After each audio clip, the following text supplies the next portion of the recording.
موضوع الدرس في إثبات قدرة الله الكاملة وإثبات المعاد، سورة الواقعة، تفسير ابن كثير.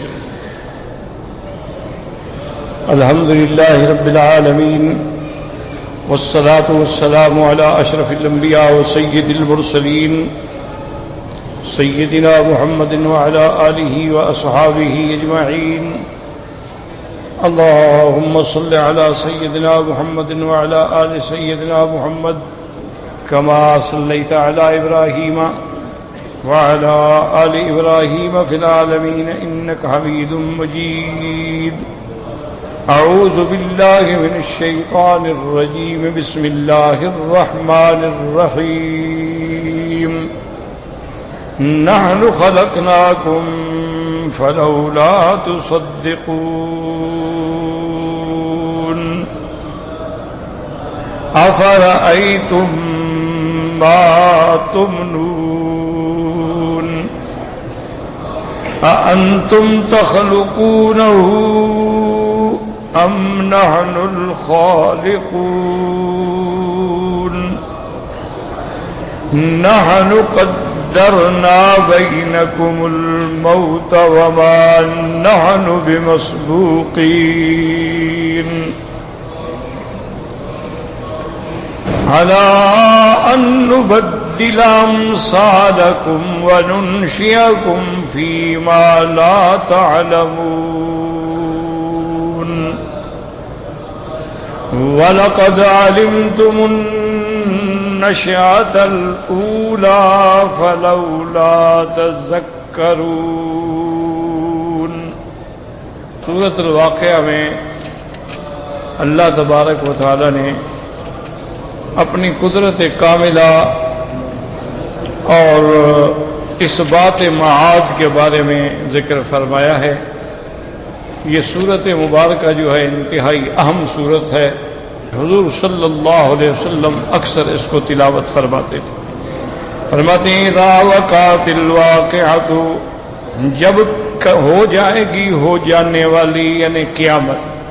لیس لوقعتها کاذبہ، قیامت کے آنے کو کوئی نہیں روک سکتا. کاذبہ مانا دافعہ، کوئی اس کو دفع نہیں کر سکتا، کوئی اس کو روک نہیں سکتا ہے.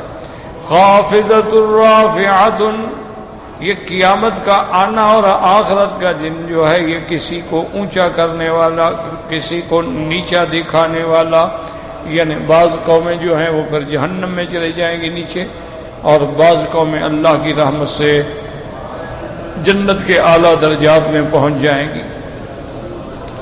اور اس کی علامات کیا ہوں گی؟ اذا رجت الارض رجا، جب ہلا دیا جائے زمین کو ہلانا. وبست الجبال بسا، اور ریزہ ریزہ ہو جائیں پہاڑ. فکانت ہواء منبثا، اور وہ ہو جائیں ایسے جیسے غبار ہوتا ہے. یعنی ایسے ریزہ ریزہ ہونے کے بعد پھر غبار ہو کے کالعہن المنفوش ہو کے گویا اڑ جائیں گے. وَكُنْتُمْ أَزْوَاجًا ثَلَاثًا، پھر قیامت والے دن 3 قسم ہو جائیں گے. فَأَصْحَابُ الْمَيْمَنَةِ مَا أَصْحَابُ الْمَيْمَنَةِ، وہ داہنے والے جن کو نامہ اعمال داہنے ہاتھ میں ملیں گے. کیا شان ہے داہنے والوں کی.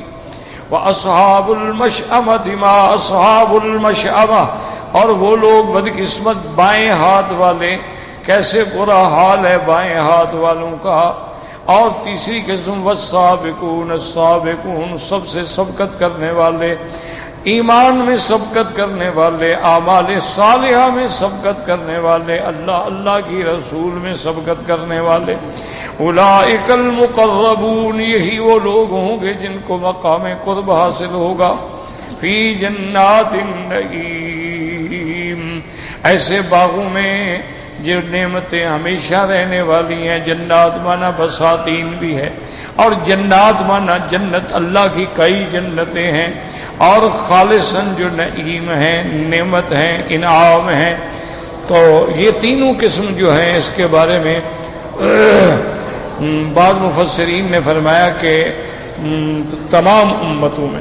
آگے اللہ فرماتے ہیں سلۃ من الاولین وقلیل من الآخرین، پہلو میں سے ایک بہت بڑی جماعت، سلہ معنی جماعت، بہت بڑی جماعت اولین میں سے اور تھوڑے آخر یعنی مقربین سابقین جو ہیں وہ پہلو میں بہت ہوں گے، آخری میں تھوڑے ہوں گے۔ تو بعض علماء نے فرمایا کہ اولین سے مراد جو ہے حضرت آدم علیہ السلام سے لے کر حضور تک جتنی امتیں ہیں وہ اولین ہیں، حضور کی امت جو ہے وہ آخرین۔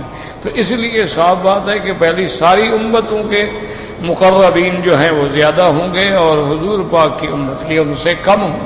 لیکن بعض علماء فرماتے ہیں کہ نہیں، یہ خطاب ہی حضور کی امت کو ہے، حضور صلی اللہ علیہ وسلم کی اس لیے ایک حدیث میں آتا ہے حضور نے فرمایا ہما من امتی، یہ دونوں میری امت سے ہوں گے۔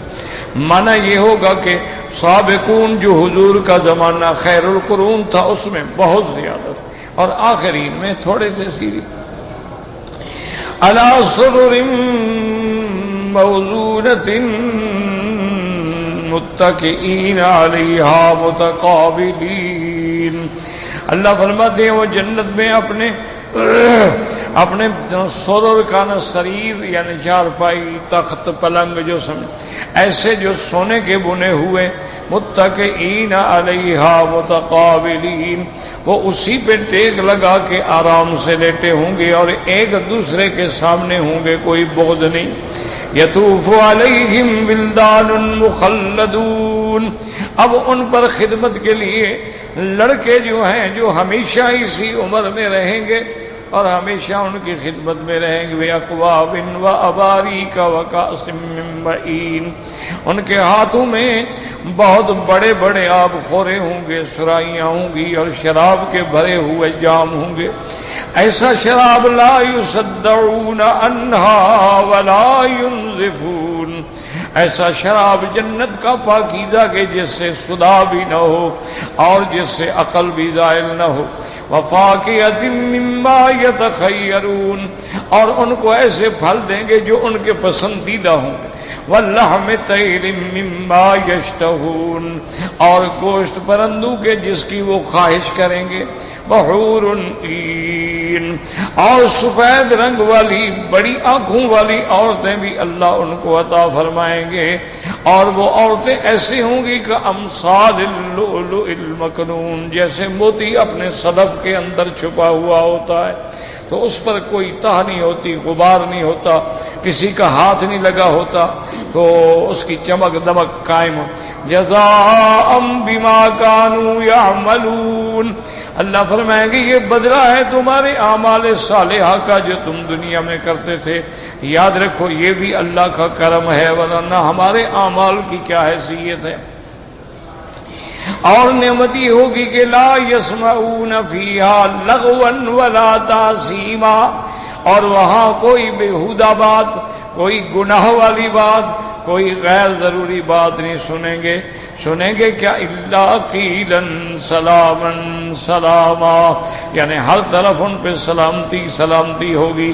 کیا معنی؟ حقیقتاً مومن بھی ایک دوسرے کو سلام کہیں گے، تحیتہم یوم یلقونہ سلام، یاد رکھو یہی سلام جو مسلمانوں کا دنیا میں ہے یہی آخرت میں ہوگا، اور یہی مرنے کے بعد ہے۔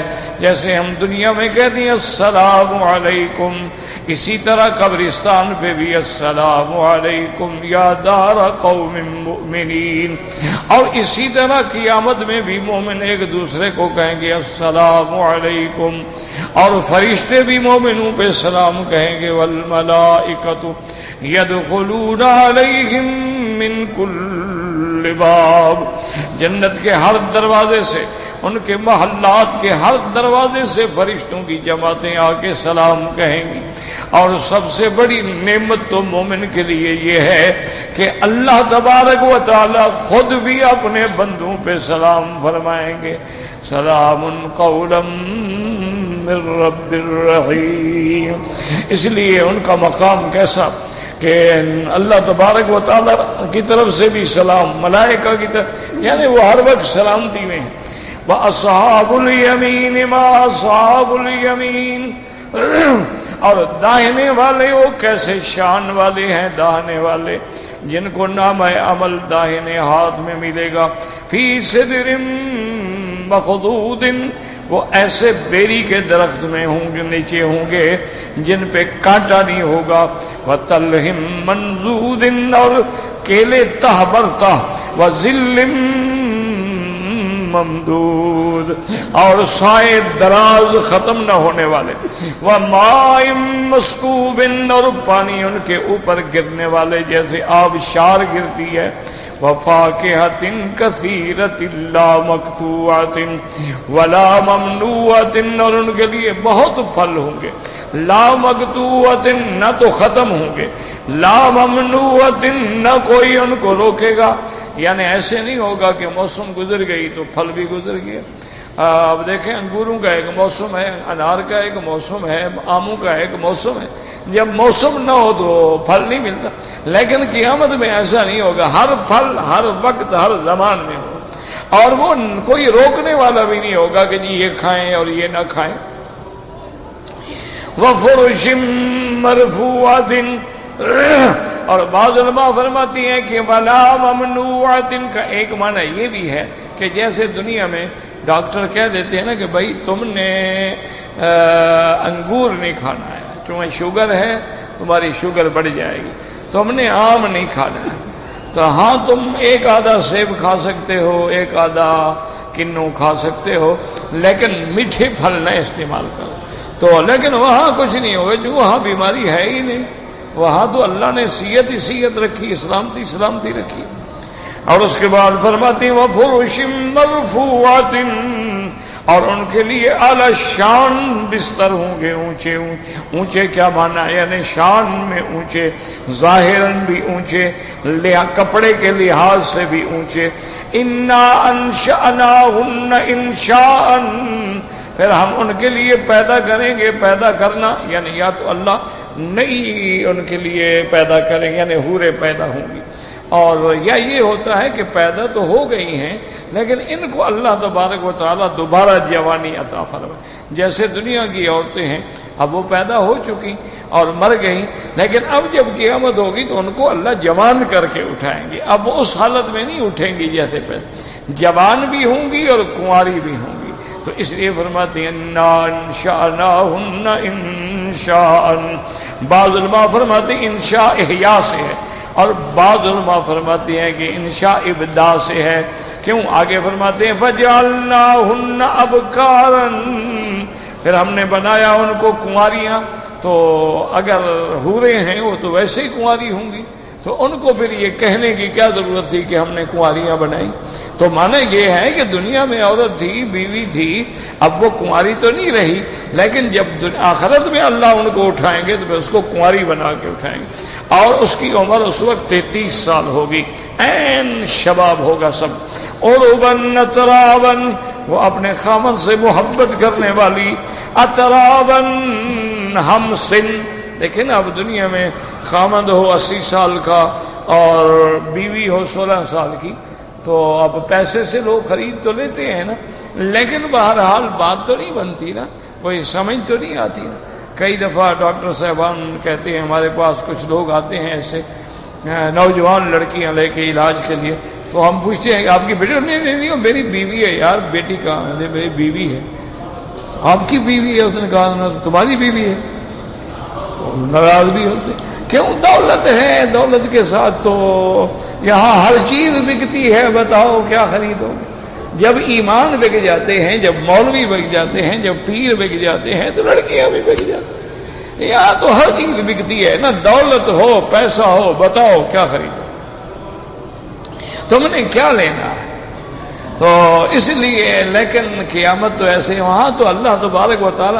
اچھا بعض علماء فرماتے ہیں وَجَعَلْنَاهُنَّ أَبْكَارًا، دنیا میں عورت کا کنوار پن جو ہے اس وقت تک ہے جب تک میاں بیوی ملے نہیں ہیں، شادی ہو گئی، سہاگ رات ہوئی، میاں بیوی ملے، اب بیکارت تو ختم ہو گئی، اب اس کے بعد تو وہ کنواری نہیں رہے گی۔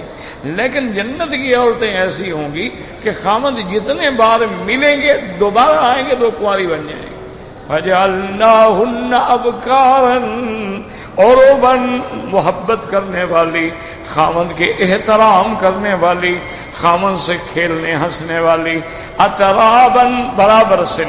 یہ نہیں ہے کہیں کہ بھئی عورت بڑی ہے اور خاوند چھوٹا.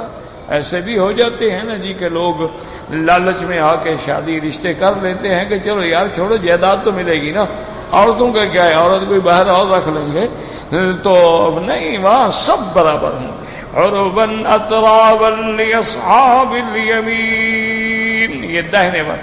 سلۃ من الاولین وسلۃ من آخرین. یہ اصحاب الیمین جو ہے یہ اولین میں بھی بہت بڑی جماعت ہوگی اور آخرین میں بھی بہت بڑی جماعت ہوگی. اور اسی کے ساتھ یہ بھی یاد رکھیں کہ قیامت والے دن سب سے بڑی، سب سے شان والی، سب سے زیادہ اور سب سے پہلے جنت میں جانے والی امت محمد مصطفیٰ صلی اللہ علیہ وعلا آلہ واصحابہ وسلم. حتیٰ کہ ایک حدیث مبارک میں آتا ہے کہ جنت والوں کی 120 صفیں بنے گی، اس میں 80 صفیں جو ہیں وہ امت محمد مصطفیٰ کی. اور اسی طرح ایک حدیث مبارک میں آتا ہے کہ اللہ تبارک و تعالی حضور کی امت مبارکہ میں 70,000 ایسے بندے ہوں گے جن کو جنت میں بغیر حساب کے داخل فرمائیں. اور ایک روایت میں تو یہ بھی آتا ہے کہ 70,000، ہر 1000 کے ساتھ پھر 70,000. تو اللہ تبارک اللہم اجعلنا منہم. تو حضور کی امت جو ہے یاد رکھو سب سے افضل بھی، خیر امت بھی، اور امت وسطہ بھی، اور حضور کی امت تمام امتوں پہ گواہی دینے والی بھی، شان میں بھی، مرتبے میں بھی، اور کثرت میں بھی، اور جنت میں جانے میں بھی افضل امت محمد مصطفیٰ. اسی لیے حضور پاک صلی اللہ علیہ وسلم نے فرمایا نحن الاولون ونحن الاخرون. حضور نے فرمایا ہم اول بھی ہیں آخر بھی ہیں. صحابہ نے پوچھا کیسے یا رسول اللہ؟ فرمایا اول ایسے ہیں کہ جنت میں سب سے پہلے ہم جائیں گے، اور آخر ایسے ہیں کہ اللہ نے ساری امتوں کے آخر میں ہمیں بھیجا ہے. تو حضور کی امت جو ہے وہ اول بھی ہے اور آخر بھی ہے. اب تک یہ خوش نصیبوں کا بیان تھا. اب اللہ تبارک و تعالیٰ فرماتے ہیں وَأَصْحَابُ الشِّمَالِ مَا أَصْحَابُ الشِّمَالِ، اور وہ بائیں والے، او کیسے برے ہیں بائیں والے. فِي سَمُومٍ وَحَمِيمٍ، او ایسی ہوا زہریلی اور ایسی تیز جو بندے کے مسامات میں داخل ہو کے جلا ڈالے. فی سموم وحمیم، اور گرم پانی. تو جب پانی ہی گرم ہو، ہوا ہی گرم ہو تو بندہ کدھر جائے؟ اب دوڑیں گے کہ سائے ڈھونڈے. فرمایا وَظِلٍّ مِّن يَحْمُومٍ، اور ان جہنمیوں کے لیے سایہ جو ہے وہ آگ کا سایہ ہوگا. کیا بات؟ یعنی وہ جو دھوئیں اٹھیں گے تو دھوئیں کے بادل معلوم ہوں گے، وہ سمجھیں گے کہ سایہ ہے. وہ سایہ تو نہیں، وہ تو دخان ہوگا. لا بارد ولا کریم، نہ وہ سایہ ٹھنڈا نہ وہ سایہ خوش منظر. انہم کانوا قبل ذالک مترفین. یاد رکھو یہ ان کو سزا کیوں مل رہی ہے. انہم کانوا قبل ذالک مترفین. اللہ نے فرمایا یہ دنیا میں دولتوں میں نعمتوں میں اکڑتے تھے، میرے پیغمبروں کی بات بھی نہیں سنتے تھے. اللہ کے پیغمبر بلاتے تھے، یہ کہتے تھے نعوذ باللہ مجنون ہے. حضرت نوح علیہ السلام دعوت دیتے تو یہ ظالم مارتے. حضرت نوح علیہ السلام بے ہوش ہو جاتے اور پھر جب ہوش آتا تو پھر دعوت دیتے. تو یہ اللہ نے فرمایا اس وقت یہ اپنے نعمتوں میں اکڑے ہوئے تھے، اور اس اکڑ کی وجہ سے میرے پیغمبروں پر ایمان نہیں لے آئے، پیغمبروں کی شان میں گستاخیاں کی. حضور صلی اللہ علیہ وسلم اسی اللہ کے حرم میں نماز پڑھ رہے تھے. عقبۃ بن ابی معیط نے آ کے حضور کے گلے مبارک میں کپڑا ڈالا اور کھینچا تو حضور پاک کی آنکھیں مبارک ابلنے کے لیے آ گئیں. حضرت ابو بکر صدیق رضی اللہ تعالیٰ عنہ دوڑے, انہوں نے آ کے اس کے سینے میں زور سے گھونسا مارا تو اس کے ہاتھ ڈھیلے پڑ گئے اور فرمایا تقتلون رجلا ان یقول ربی اللہ, کیا اس لیے قتل کرتے ہو کہ اللہ کا نام لیتا؟ اور یاد رکھو یہ حضرت نوح علیہ السلام کے زمانے سے ہوتا آیا ہے کہ جو اللہ کا نام لے گا اور دین حق کی دعوت دے گا, توحید خالص کی طرف پکارے گا, انبیاء کی اطاعت کا سبق پڑھائے گا تو لوگ ماریں گے, اس کو ماریں کھانی پڑے گی. یہ تو سنت انبیاء ہے. یہ جو میرا عزیز یاد رکھو, یہ حلوے اور یہ دعوتیں اور یہ تو ان لوگوں کو ملتے ہیں جو دین کو کھچڑی بنا چکے ہیں کہ جیسا ماحول دیکھا ویسی تقریر کر دی.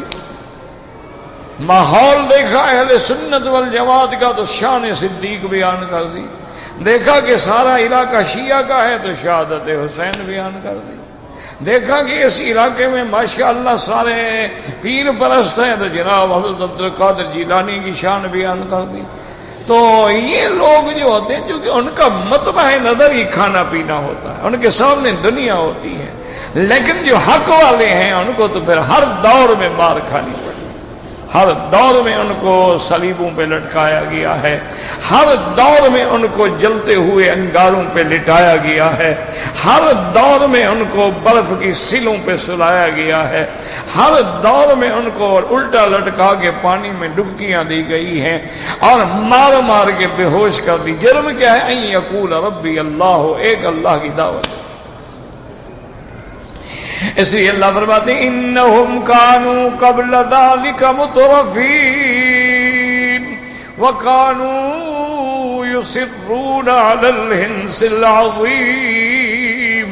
یہ دنیا میں بڑے شرک پہ جمے ہوئے تھے کہ جتنا انبیاء نے دلائل دیے, پیغمبروں نے سمجھایا, وہ بے وقوف ہو, یہ کن کو تم سجدہ کر رہے ہو, کن سے منتیں مانگ رہے ہو, کن کو پکار رہے ہو, نہ تمہاری پکار سنتے ہیں, نہ تمہیں کچھ دے سکتے ہیں, نہ نفع کے مالک ہیں, نہ نقصان کے مالک ہیں, کیا کر رہے ہیں؟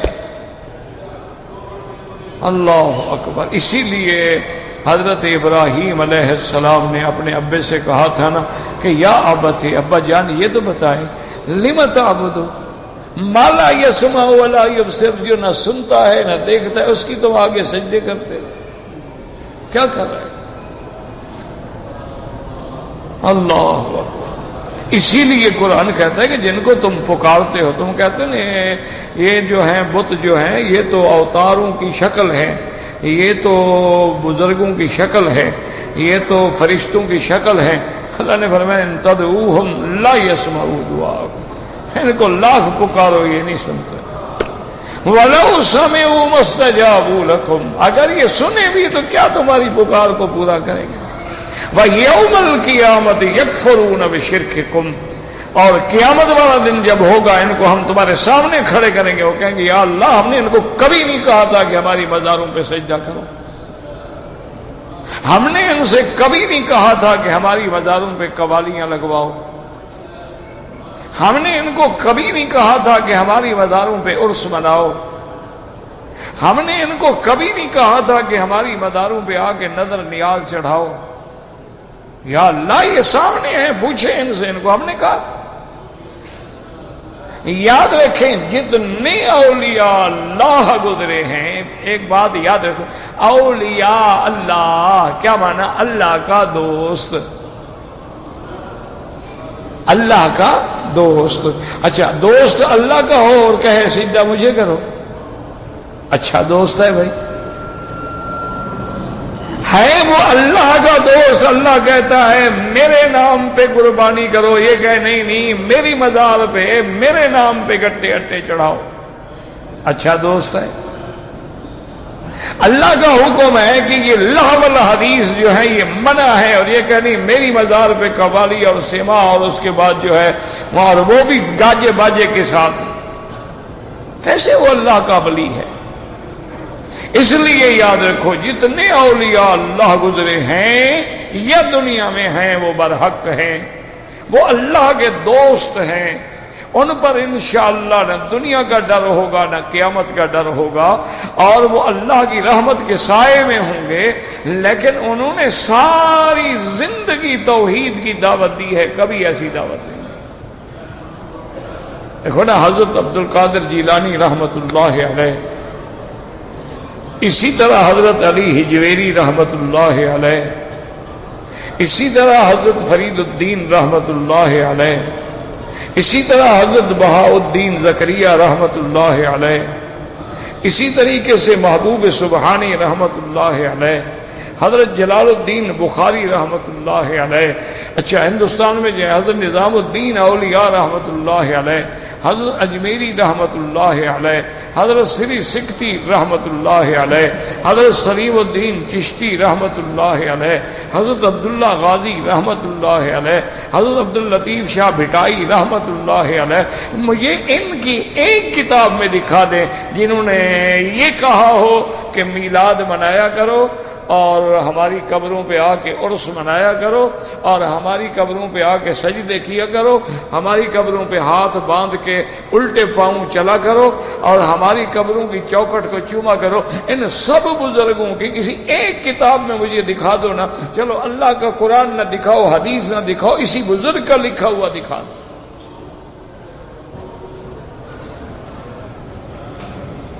یاد رکھو بزرگان جتنے بھی گزرے ہیں وہ سارے موحد تھے اور صحیح معنوں میں متبع حضرت محمد مصطفیٰ صلی اللہ علیہ وسلم۔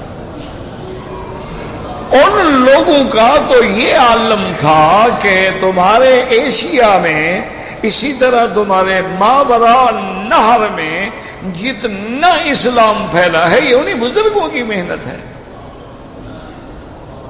تمہاری یونیورسٹیوں نے اسلام نہیں پھیلایا میرے عزیز، بڑے ٹھنڈے دل سے تم نے بڑے بڑے کالج بنائے، یونیورسٹیاں بنائیں، تم نے بڑے بڑے جناب سینٹر کھولے، تعلیمی ادارے بنائے، ان میں ایک بھی کوئی عبد القادر جیلانی پیدا ہوا؟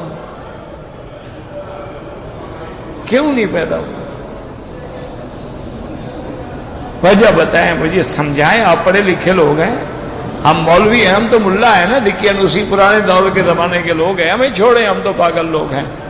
ہم تو ابھی تک وہی 1400 سال والا قرآن مانتے ہیں اور 1400 سال والا نبی مانتے ہیں، اور ہم تو ابھی تک وہ ہزاروں سال والا پرانا کعبہ مانتے ہیں۔ ہم تو پرانے لوگ ہیں نا، دقیانوسی لوگ ہیں نا، آپ نئے لوگ ہیں ماشاءاللہ، آپ کمپیوٹر کے زمانے میں پیدا ہوئے ہیں۔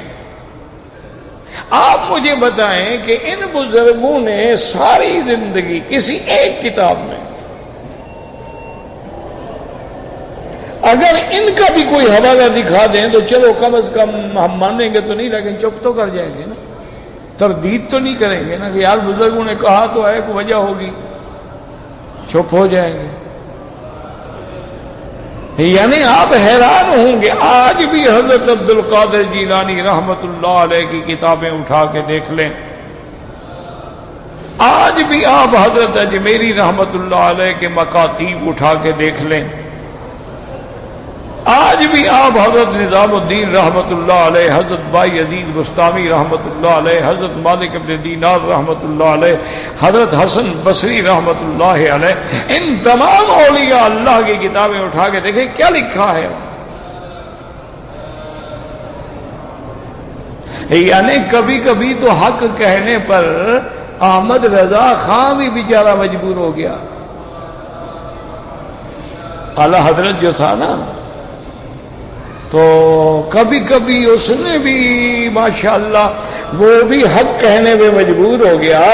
ایک آدمی نے، وہ اس کا بے انتہا مرید تھا، بے انتہا عقیدت مند تھا اور بڑا پڑھا لکھا آدمی تھا، اس نے بڑے ادب سے، بڑے احترام سے اور بڑی تکریم سے ان کو خط لکھا کہ مجدد 100,000 حاضرہ اور بڑے بڑے القاب سے، اور آخر میں پوچھا کہ حضرت انتہائی ادب سے صرف اپنے علم میں اضافہ کرنے کے لیے میں پوچھنا چاہتا ہوں کہ آج کل ہمارے مزارات مبارکہ پر جو قوالیاں ہیں، جو عرس ہیں، ان کے بارے میں آپ کی کیا رائے ہے؟ تو حضرت نے اس کے جواب میں لکھا کہ عزیزم، تم ان کے جائز ناجائز ہونے کے بارے میں پوچھ رہے ہو، وہ اللہ کے ولی ان پہ لعنت بھیج رہے ہیں۔ وہ بھی مجبور ہو گیا بیچارہ، اس کو بھی کہنا پڑا۔ حضرت مہر علی رحمت اللہ علیہ جو بڑے بزرگ گزرے ہیں، جن کے حضرت اللہ شاہ بخاری بھی مرید ہوئے تھے، بہت بڑے بزرگ گولڑا شریف والے، انہوں نے اپنی کتاب اعلاء کلمۃ الحق، اس کتاب کا نام ہے، اس میں سوال جواب سوال جواب سوال جواب سوال جواب دی۔ تو کسی نے پوچھا کہ حضرت یہ مزارات پہ جو ہم سجدہ کرتے ہیں تو نیت تو تعظیم کی ہوتی ہے، عبادت کی نہیں ہوتی ہے، تو کیا یہ سجدہ بر مزارات اولیاء جائز ہے؟ آپ نے فرمایا اگر تعظیم سمجھ کے کر رہا ہے تو حرام ہے، عبادت سمجھ کے کر رہا ہے تو کافر ہے۔ یہ جناب حضرت مہر علی شاہ صاحب نے، چلو ہماری نہ مانو یار، اپنے پیروں کی تو مان لیا کرو، ہماری بات نہ مانا کرو، کم از کم اپنے پیروں کی بات تو مانا کرو نا۔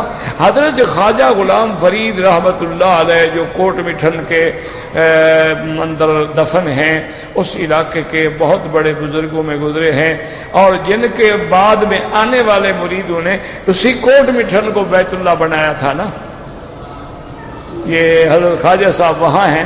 تو ان سے کسی نے پوچھا کہ حضرت علم غیب برائے انبیاء و اولیاء جائز است کہ انبیاء اور اولیاء کو عالم الغیب کہنا، ان کے علم غیب کا قائل ہونا، یہ جائز ہے؟ تو آپ نے اس کے جواب میں فرمایا کہ علم غیب خاصہ خدا است و خاصۃ الشیء لا یوجد فی غیرہ، علم غیب اللہ کی ذات کا خاصہ ہے، اور خاصہ کا معنی ہی یہ ہوتا ہے جو اس کے سوا کسی اور میں نہ پایا جائے۔ کہ ایک آدمی نے سوال کر دیا، اس نے کہا جی یہ علماء دیوبند جو ہیں، یہ دیوبندی علماء تبلیغی تو انہی میں آ گئے نا، وہ بھی تو انہی کے شاگرد ہیں نا، مولانا الیاس ثابت حضرت گنگوہی کے شاگرد ہیں نا رحمت اللہ علیہ کے۔ تو یہ دیوبندی حضرات جو ہیں، یہ وہابی، یہ ہمارے رات دن جو ہے بزرگوں کی شان میں توہین کرتے ہیں اور ایسا کہتے ہیں ایسا کہتے ہیں۔ آپ کا علماء دیوبند کے بارے میں کیا عقیدہ اور رائے ہے؟ فرمایا کہ میں نے ان کو اہل حق میں دیکھا ہے، اور جو ان علماء حقہ کی برائی کرتا ہے، فقیر کو خطرہ ہے کہ اس کا خاتمہ ایمان پہ نہیں ہوگا۔ یہ جناب انہوں نے اشارات غیبیہ میں لکھا ہے، اپنی الاشارات ان کی کتاب، ابھی چھاپتے نہیں دوبارہ یہ، لیکن ہمارے پاس تو ہیں نا، جو ایک دفعہ چھپ گئی ہو تو مل گئی نا۔ چلو ہماری بات نہ مانو یار، چھوڑو، اپنے بزرگوں کی بات ہی مان لو، ان کی باتوں کے قائل ہو جاؤ۔ یعنی خود احمد رضا خان بریلوی نے لکھا ہے، کسی نے میلاد کے بارے میں پوچھا، اس نے کہا یہ سرکار دو جہاں صلی اللہ علیہ وسلم کے 600 سال بعد کی مروجہ بدعت ہے، جس کا شریعت سے کوئی تعلق نہیں ہے۔ اب جناب فرمائیں، ہم کہیں ہم تو وہابی ہو گئے نا، اعلی حضرت پہ روئیں گے، وہ کیا کہہ گئے؟ بات بھی ٹھیک ہے، چونکہ بادشاہ تھا ایک مظفر، اس نے یہ ایجاد کیا تھا۔ دیکھو ہمیشہ یاد رکھو، دین جب حضور پاک دنیا سے گئے، ایمان سے کہو دین کامل ہو گیا یا کچھ بچ گیا؟ ٹھنڈے دل سے یہ نہ کہو مولوی مکی کیا، مولوی مکی ٹکے کا آدمی بھی نہیں ہے۔ اللہ نے آپ کو بھی عقل دیا ہے، خدا کے کعبے میں بیٹھے ہو، باوضو بیٹھے ہو، ایک نماز تم نے پڑھ لی ہے، دوسری نماز کی انتظار میں بیٹھے ہو، اور صحیح حدیث ہے کہ جو بندہ انتظار میں بیٹھا ہو وہ بھی گویا نماز کے حکم میں ہے. اللہ فرماتے ہیں میرے بندے کے لکھتے جاؤ. اللہ میں وہ تو آرام سے بیٹھ فرمایا آرام سے بیٹھا تو نماز کے انتظار میں ہے نا, لکھتے جاؤ کہ نماز پڑھ رہا ہے. تو تم تو اتنے شان والے ہو کہ خدا کا کعبہ ہے, حرم مکی ہے, اور باوضو ہو اور بین الصلاتین بیٹھے ہوئے ہو. یعنی صرف سیدھی بات بتا دیں کہ سرکار دو جہاں کے ہوتے ہوئے آپ کی زندگی مبارک میں دین مکمل ہو گیا یا کچھ مولویوں کے لیے بچ گیا؟ الیوم اکملت لکم. تو اگر یہ میلاد, یہ عرس شریف, یہ کل شریف, یہ جمعراتیں شریف, یہ 40ویں شریف یہ دین ہے تو پھر اللہ کے رسول نے بتلایا کیوں نہیں؟ پھر دین مکمل کیسے ہو گیا؟ دیکھو نا حضور پاک نے مسح سکھائے کہ ہاتھ پیچھے لے جاؤ پھر آگے بھی لے آؤ. مسح سکھلایا ہے نا کہ بھائی تم نے وضو کرنا ہے تو انگلیوں کا خلال کرو, انگوٹھی پہنی ہوئی ہے تو ہلاؤ, اس کے نیچے بھی پانی پہنچا ہے یا نہیں پہنچا. اگر تمہارے پاؤں کی انگلیاں جڑی ہوئی ہر حال میں پانی اندر پہنچاؤ, نہ وضو نہیں ہوگا, غسل بھی نہیں ہوگا. کان کے اندر بھی پانی پہنچاؤ, ناک میں نرم ہڈی تک پانی پہنچاؤ. یہ ساری باتیں سکھلا دی, یعنی وضو بھی سکھلا دیا. یعنی ایسے ایسے مسائل بھی حضور نے سکھلا دیے جو عورتوں سے تعلق رکھتے ہیں, حیض سے تعلق رکھتے ہیں, نفاس سے تعلق رکھتے ہیں, استحاضہ سے تعلق رکھتے ہیں. یعنی باقاعدہ الحمدللہ کتابوں میں بحثیں ہیں کہ عورت کا خون جو ہے وہ 3 قسم کا ہوتا ہے. ایک حیض ہے جو قعر رحم سے نکلتا ہے, ایک نفاس ہے جو بچے پیدا ہونے کے بعد آتا ہے, ایک استحاضہ ہے جو عرقن, حضور نے فرمایا عرقن, ایک رگ ہوتی ہے شیطان چھیڑتا ہے وہ رگ پھٹ جاتی ہے.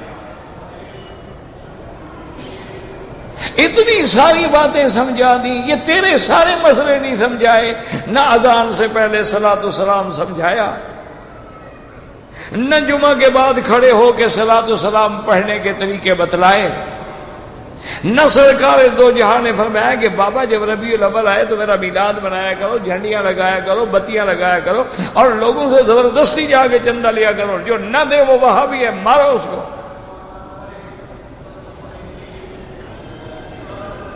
خدا کے لیے آپ نے اللہ کو جواب دینا ہے. آپ یہ نہ کہیں کہ مولوی مکی کہہ رہا ہے, آپ نے اپنے خدا کے آگے جانا ہے. اچھا اگر تم کہو کہ ٹھیک ہے جی قرآن حدیث میں تو نہیں ہے لیکن ہم محبت میں کرتے ہیں, تو کیا تمہاری محبت ابو بکر سے زیادہ ہے؟ تمہاری محبت حضرت عمر, عثمان, علی, حسن, حسین سے زیادہ ہے؟ ان کو تو نانے کا میلاد منانے کا خیال نہیں آیا محبت میں. چلو زیادہ جھنڈیاں تمہارے پاس ہیں, ان کے پاس 2-4 تو بن سکتی تھی نا, وہ لگا دیتے. وہ 2-4 صحابہ کو لے کے جلوس نکال لیتے. اور مکے سے جہاد کے لیے کربلا پہنچ گیا, نانے کا جلوس نہیں نکالا. اور خدا کا خوف کرو, خدا کو جواب نہیں دو گے, قبر میں نہیں جاؤ گے, موت نہیں آئے گی, اور فرشتے پھر مار مار کے نہیں پوچھیں گے الم یاتکم نذیر, کیا تمہارے پاس ڈرانے والے نہیں آئے تھے, تمہیں حق پہنچانے والے نہیں آئے تھے؟ قالو بلا, کہیں گے آئے تھے لیکن ہم نے نہیں مانا. تو اس لیے خدا کا خوف کریں, اللہ کے دین کو سمجھیں. اس لیے قرآن کہتا ہے وَكَانُوا يُصِرُّونَ عَلَى الْحِنْثِ الْعَظِيمِ, وہ شرک پہ جمے ہوئے تھے, ہٹتے ہی نہیں تھے شرک سے.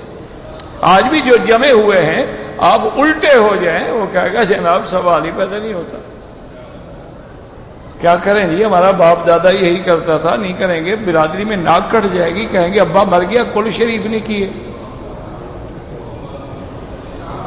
کہیں گے جناب برادری میں پھر ہم ناک کیا, تو پھر برادری میں ناک اونچا کر لو یا قیامت میں حضور کی شفاعت لے لو, تمہاری مرضی ہے. چن لو جو مرضی ہے. خیرات کرنی ہے سارا مہینہ کرو، صرف تیسرے دن کیوں کرتے ہو؟ سارا مہینہ دے کے چڑھاتے رہو، خیرات کرو، خیرات سے کون روکتا ہے؟ اب فرماتے ہیں وَكَانُوا يَقُولُونَ أَإِذَا مِتْنَا وَكُنَّا تُرَابًا وَإِذَامًا، اور جب کہتے ہیں کہ جب ہم مر جائیں گے، مٹی ہو جائیں گے، ہڈیاں بوسیدہ ہو جائیں گی، أَإِنَّا لَمَبْعُوثُونَ، کیا ہم دوبارہ جئیں گے، دوبارہ اٹھیں گے؟ اب آباؤنا الاولون، وہ ہمارے باپ دادا جن کو ہزاروں سال گزر گئے، مر گئے، کیا وہ بھی اٹھیں گے؟ اللہ نے فرمایا میرا محبوب ان کو ڈٹ کے جواب دیں، قل ان الاولین والآخرین، پہلے بھی اور تمہارے بعد قیامت تک بھی جو آئیں گے، لمجموعون الی میقات یوم معلوم، تم اکٹھے ہوگے ایک وقت مقرر پر جس کا علم اللہ تعالیٰ کو ہے. اللہ نے فرمایا یاد رکھو آج تو تم نخرے کر رہے ہو نا، ثم انکم ایھا الضالون المکذبون، اور پھر گمراہ ہو میرے پیغمبروں کی تکذیب کرنے والوں، ہم تمہیں کھلائیں گے کیا؟ لآکلون من شجر من زقوم، کھاؤ گے تم تھور کا درخت اور وہ بھی جہنم کا، فمالئون منها البطون، اور اسے پیٹ بھر کے کھاؤ گے، فشاربون علیہ من الحمیم، اور اس کے اوپر تمہیں گرم پانی پلایا جائے گا، وہ ایسا گرم ہوگا، سقوا ماء حمیما فقطع امعاءہم، اللہ فرماتے ہیں جب وہ پانی پیئیں گے تو آنتیں کٹ کٹ کے نیچے سے نکل جائیں گی، فشاربون شرب الہیم، ہاں اور پیو گے تم ایسے پیو گے جیسے پیاسا اونٹ پیتا ہے، ھذا نزلہم یوم الدین، یہ تمہاری مہمانی ہم نے تیار کر رکھی ہے جزا والے دن کے لیے. اب اللہ فرماتے ہیں نحن خلقناکم فلولا تصدقون، ہم نے تم کو پیدا کیا ہے، کیوں نہیں مانتے ہو کہ ہم دوبارہ پیدا کر سکتے ہیں؟ افرأیتم ما تمنون، کیا بتلاؤ جو تم مادہ منویہ اپنی عورتوں کے رحم میں ٹپکاتے ہو، اانتم تخلقونہ ام نحن الخالقون، کیا اس کو پھر نطفہ علقہ مضغہ ہم بناتے ہیں کہ تم بناتے ہو؟ نحن قدرنا بینکم الموت وما نحن بمسبوقین، اللہ تبارک و تعالی نے فرمایا ہم نے مقدر کر دیا ہے تمہارے لیے موت کو، اور تم نہیں ہو ہمیں عاجز کرنے والے، ہم سے بھاگ جانے والے کہ کہیں بھاگ جاؤ، نہیں، ہم سے کون بھاگ. الا ان نبدل امثالکم وَنُنْشِئَكُم مِّمَّا لَا تَعْلَمُونَ، ہم اس پہ بھی قادر ہیں کہ تمہیں بدل کے تمہارے کہ مقام ایک اور مخلوق لے آئیں، اور قوم میں دیکھا نہیں پہلے قومیں ہلاک ہو گئی اور آگے، تو اب تمہیں بھی ہم ہلاک کر سکتے ہیں، اور ایسے جگہ سے لائیں کہ تم جس کو جانتے بھی نہیں ہو. وَلَقَدْ عَلِمْتُمُ النَّشْأَةَ الْأُولَىٰ، جب ہمارے پہلے پیدا کرنے کو تم جان چکے ہو، فَلَوْلَا تَذَكَّرُونَ، اب کیوں نصیحت نہیں پکڑتے ہو کہ ہم دوبارہ پیدا کرنے پہ بھی قادر ہیں. واللہ اعلم.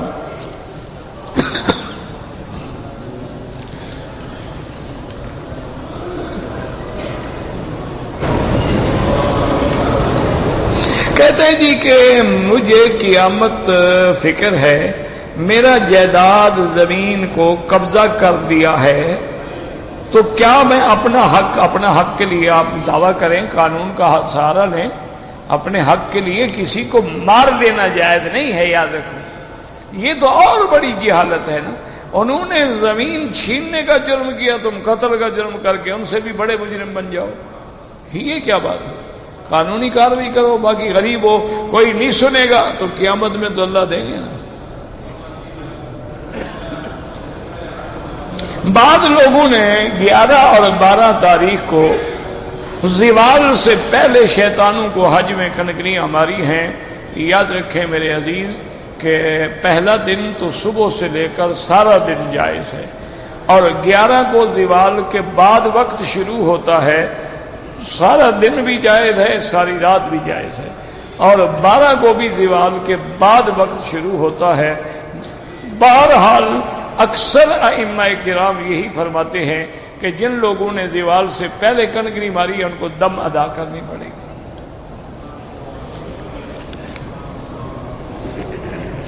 کہتے ہیں جی کہ بعض لوگ بیوی سے اجازت نہیں لیتے اور 4 مہینے کے لیے دین کے لیے نکل پڑتے ہیں، کیا یہ شریعت میں جائز ہے؟ یہ 2 سال کے لیے جو نکل پڑے ہیں ان کے بارے میں کیا فتویٰ ہے؟ یہ جو 2 سال کے کنٹریکٹ پہ آئے ہوئے ہیں اقامہ لے کر، ان کے بارے میں تو کبھی تمہاری رگ نہیں پھڑکی؟ جو دین کے لیے جا رہا ہے وہاں تمہیں اس کی بیوی کی تکلیف ہو گئی ہے؟ اللہ کے بندے دین کے لیے جا سکتا ہے؟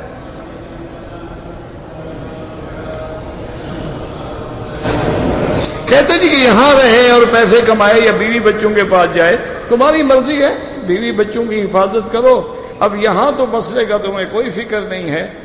اللہ کے بندے بیوی سے زیادہ 6 مہینے سے زیادہ علیحدہ نہیں رہنا چاہیے، یا ان کو بلاؤ یا جاؤ، یا سال میں 1 دفعہ تم جاؤ، 1 دفعہ اس کو بلا لو، تاکہ 1-2 مہینے اس نے گزار لیے، 15-20 دن تم گزار کے آ گئے، تاکہ عورت کے حقوق اور جذبات کی رعایت ہوتی رہے۔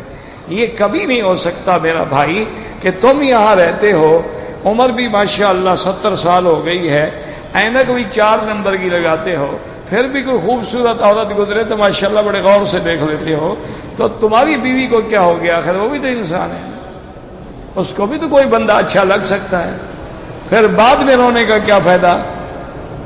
پہلے سے خیال رکھو۔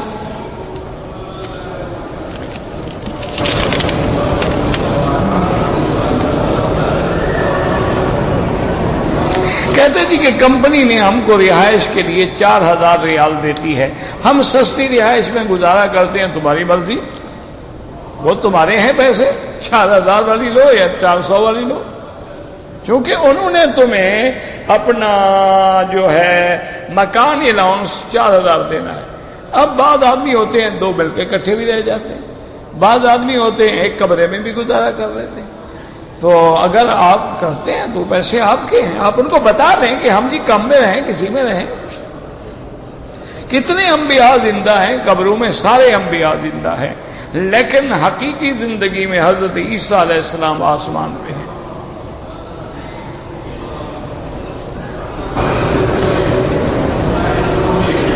اگر کوئی عزیز ہے بیماری میں مبتلا ہے، موذی بیماری ہے، اس کے لیے عمرہ کرے، بالکل کریں۔ بہرحال جب عمرہ کر سکتے ہو، حج کر سکتے ہو، طواف بھی ہو سکتا ہے۔ اذان کے وقت قرآن تلاوت کریں تو اذان کا جواب بھی دینا ہوگا، کیونکہ سنت ہے قولوا کما یقول المؤذن، جیسے مؤذن کہے تم بھی اسی طرح کہتے جاؤ۔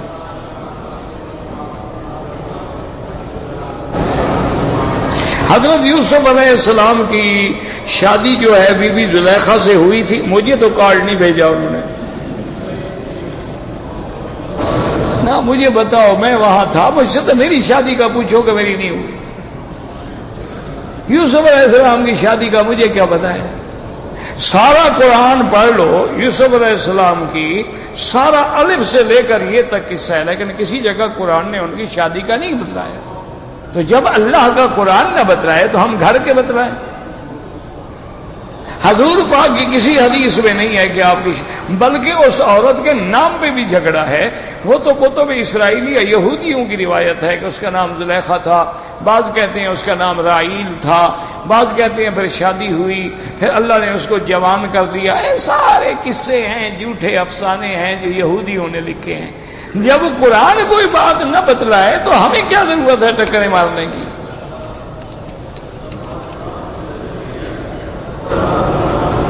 بعض لوگ جماعت کا آخری قاعدہ جب شروع ہوتا ہے، بھائی ان کے نزدیک مسئلہ یہ ہے کہ جب 1 رکعت ملے تو جماعت ملے گی۔ من ادرک الرکعۃ فقد ادرک الجماعہ، وہ اس حدیث پہ عمل کرتے ہیں کہ بھئی اب امام تو آخری قاعدے میں چلا گیا، اب ہمیں رکعت تو ملے گی نہیں، لہذا ہمیں جماعت بھی نہ ملے، زیادہ ہم بعد میں جماعت کر لیں۔ احناف کے نزدیک یہ ہے کہ اگر آخری قعدے میں بھی مل جائے تو اس کو اللہ جماعت کا ثواب دے دیں گے۔ تو اس میں اعلیٰ اولیٰ کی بات ہے، کوئی لڑائی جھگڑے کے مسئلے ہیں نہیں۔ یہ لڑائی جھگڑے تو تم نے اپنے حلوے مانڈے کے لیے بنا لیے ہیں نا، کچھ میرے معتقد کچھ تیرے معتقد، میرا بھی کام چلتا رہا تیرا بھی کام چلتا، ورنہ یہ کوئی لڑائی جھگڑے والے تو مسئلے ہی نہیں ہیں۔ یہ تو اعلیٰ اولیٰ کی باتیں۔ لائف انشورنس حرام ہے، احرام کے بعد جو 2 رکعت پڑھتے ہیں پڑھے نہ پڑھے، سنت الاحرام ہے، اگر پڑھنے کا موقع مل جائے وقت بھی ہو پڑھ لو، نہ ہو نہ پڑھو۔ کہتے ہیں جی کہ ربیع کا کیا مطلب ہے؟ فصل ربیع، بہار، والضحیٰ یعنی جب سورج جو ہے عین، یعنی مقصد ہے کہ جیسے 9 بجے کا ٹائم ہوتا ہے، چاشت جسے کہتے ہیں۔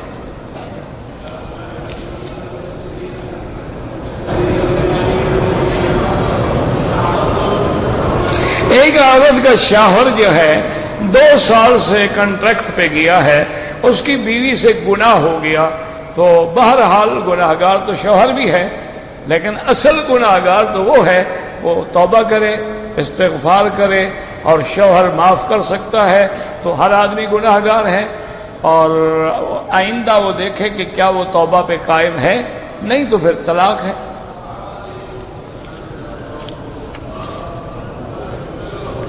بارہ ربیع الاول کا روزہ نہ قرآن میں ہے، نہ حدیث میں ہے، نہ بزرگوں نے لکھا، نہ صحابہ نے کہا ہے۔ ویسے جو ہے نا 13، 14، 15 یہ سنت ہے، سوموار اور جمعرات کا روزہ رکھنا سنت ہے، 10، 11 محرم کا روزہ سنت ہے۔ اگر 12 ربیع الاول کا روزہ ہوتا تو حضور ہمیں بتا نہ دیتے، وہ چھپا لیتے۔ اللہم صلی علی سیدنا محمد وعلی آل سیدنا محمد وبارک وسلم، یا حی یا قیوم یا ذا الجلال والاکرام، یا ذا الجلال والاکرام، لا الہ الا اللہ العلیم الحلیم، لا الہ الا اللہ العظیم، لا الہ الا اللہ سبحان رب العرش العظیم، لا الہ الا اللہ سبحان رب السماوات رب الارض رب العرش الکریم۔ اللهم إنا نسألك موجبات رحمتك وعزائم مغفرتك والسلامة عن كل إثم والغنيمة عن كل بر۔ اللهم لا تدع لنا ذنبا إلا غفرته، ولا هما إلا فرجته، ولا عيبا إلا سترته، ولا كربا إلا نفسته، ولا ضالا إلا هديته، ولا فسادا إلا أصلحته، ولا مريضا إلا شافيته، ولا عدوا ظالما إلا أخذلته، ولا حاجة من حوائج الدنيا والآخرة إلا قضيتها ويسرتها يا أرحم الراحمين۔ حضرت مولانا فضل الرحمان درخواستی بیمار ہیں، ہسپتال میں ہیں، دعا کریں اللہ ان کو شفا عطا فرمائے، اللہ سب بیماروں پہ رحم فرما، یا اللہ ہماری ظاہری باطنی روحانی جسمانی بیماریاں دور فرما، یا الہ العالمین عالم اسلام پہ رحم فرما، یا اللہ پاکستان پہ رحم فرما، یا اللہ پاکستان پہ رحم فرما، یا اللہ اس بلد الامین کو قیامت تک ہر فتنے سے محفوظ فرما۔